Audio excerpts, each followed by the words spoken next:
Buenas tardes, tenemos este ejercicio de un difusor cuyo enunciado dice así: el difusor mostrado tiene aire a la entrada a 100 kPa, 300 grados Kelvin, con una velocidad de 200 metros sobre segundo.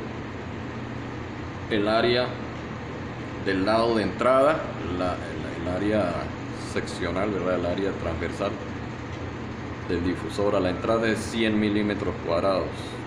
100 milímetros cuadrados. En la salida, el área es de 860 milímetros cuadrados y la velocidad 20 metros por segundo. Determine la presión de salida y la temperatura del aire. Sabemos cuál es la función del difusor por la teoría, ¿verdad? A la entrada, alta velocidad y baja presión. A la salida, baja velocidad y alta presión. Okay.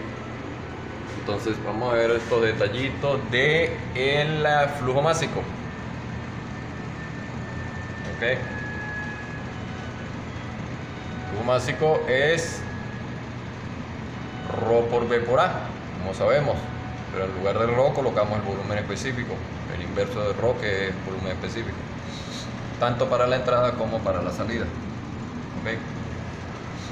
El balance de energía para el difusor es H de entrada más 1/2 de la velocidad de entrada al cuadrado igual H de salida más 1/2 de la velocidad de salida al cuadrado sobre 2.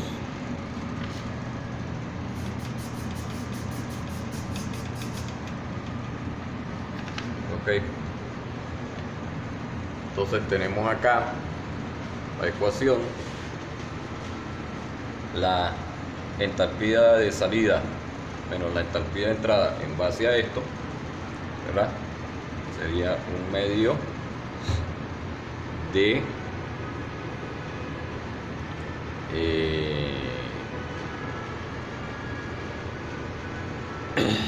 la velocidad de salida, perdón, la velocidad de entrada,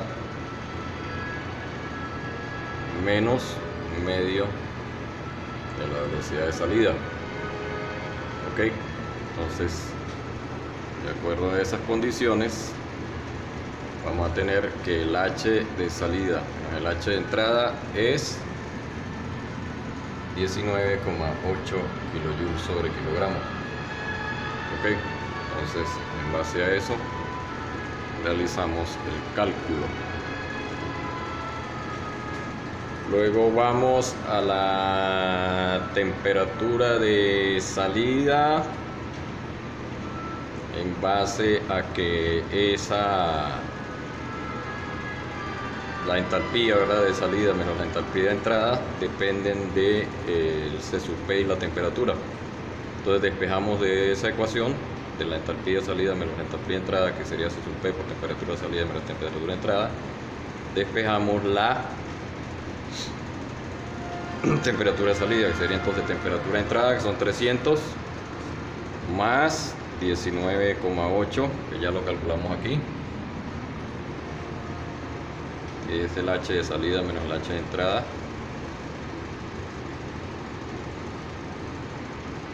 sobre C sub P. Entonces sería 300 más 19,8 entre 1,004. Eso nos da una temperatura de salida de 319,72. Ok, el volumen específico de la salida, ¿verdad? Combinamos estas ecuaciones que teníamos acá.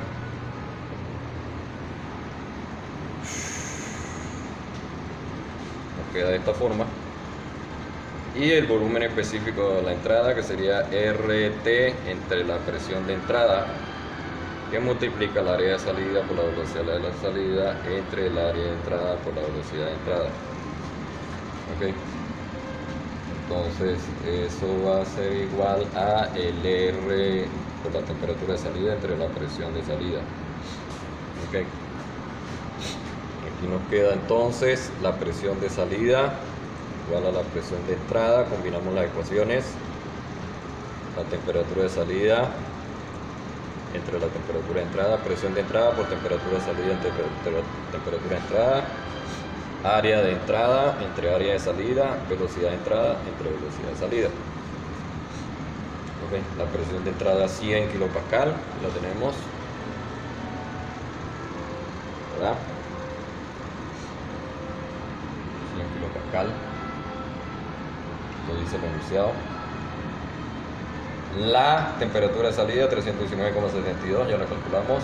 La temperatura de entrada 300, el área de entrada 100, el área de salida 860, la velocidad de entrada 200, la velocidad de salida 20.